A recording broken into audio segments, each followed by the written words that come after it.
I'm Tania Lewis, Glacier Bay National Park Terrestrial Wildlife Biologist, and I'm working on a project this summer looking at the activity levels of wildlife in the presence and absence of people.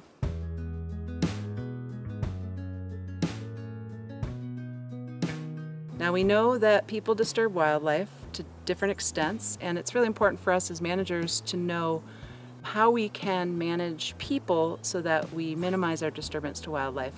So in this project we're using remote cameras, meaning cameras that are not attended. We put them up and leave them, and they collect motion sensor image as well as time-lapse photography. I just got back from a trip setting up 10 of these cameras in 5 different locations in Glacier Bay along the shoreline, and we will look at and compare between different areas and also compare levels of wildlife activity to a similar study that we did in 2017 and 18 when we had more normal levels of tourism on the beach.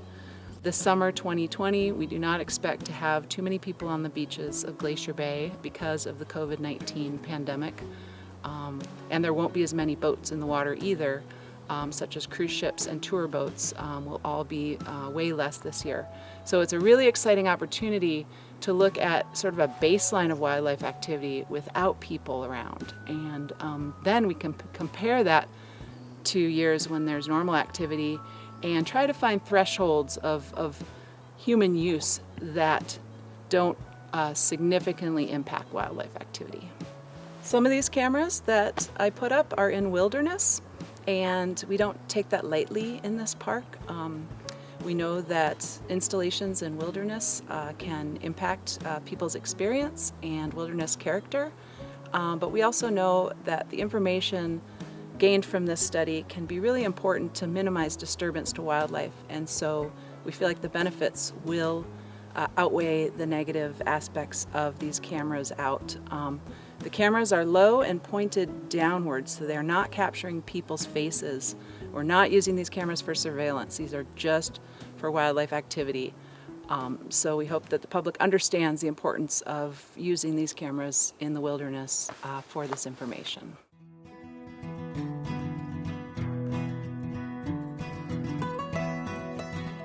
We just got back from 2 days up in Glacier Bay deploying these cameras. We went to Reed Glacier, Lamplugh Glacier, a cove in the East Arm called Hunter Cove, as well as South Sandy Cove. And then Bartlett Cove is our 5th study site for this project. So it was a beautiful trip. Another exciting thing about Glacier Bay this time of year is there's a lot of bears on the beach. There are mountain goats have had their kids, so we saw 4 or 5 different sets of moms with kids, very small baby mountain goats.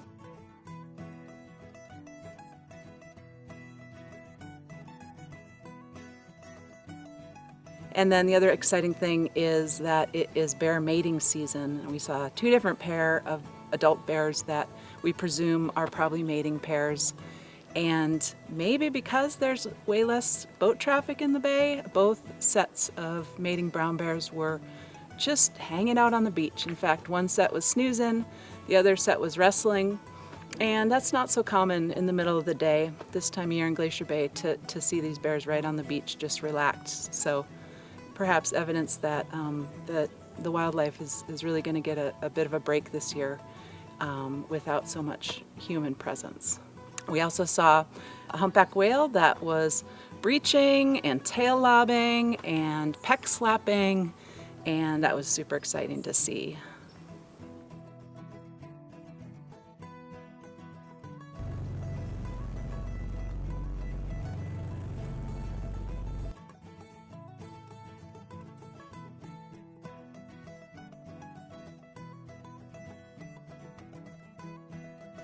We saw some really cool animal sign on the beaches, and again, because it is a season of mating brown bears, they are more active at rub trees and mark trails. It's believed it plays an important role in their reproduction and finding mates, and so we saw that bears had very freshly marked trail and probably actively rubbing on these trees. All right, here we are in South Sandy Cove, and we just came upon the most amazing mark trail that I think I've ever seen. The bear did this, possibly more than one, but by just grinding their feet into the ground.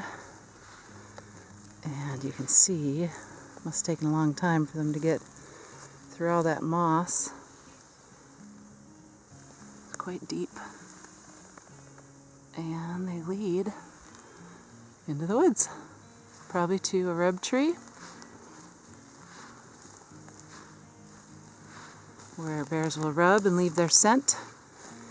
And it's believed it's a bit of a calling card where they can advertise who they are, if they're male, female, even their size, and other information.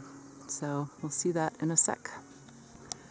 This is one of the mother of all mother rub trees in South Sandy Cove. It's at the juncture of two trails. You can see one to the right there of the tree. And then there's another one coming up from the back of South Sandy Cove there. And then I'm standing on one going towards the south side of South Sandy.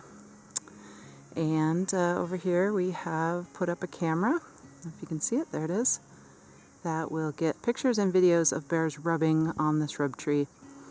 Now I've had a camera on this rub tree 3 other years, and we've picked up not only brown bears and black bears, but also moose. They don't rub, but they do sniff it, and also coyotes and wolves, which sniff the tree and sometimes pee or poop. So these trees are probably real important in the animal community for communicating who came by and when and what they're up to. So hopefully we'll get some good video and I'll show it to you later in the summer.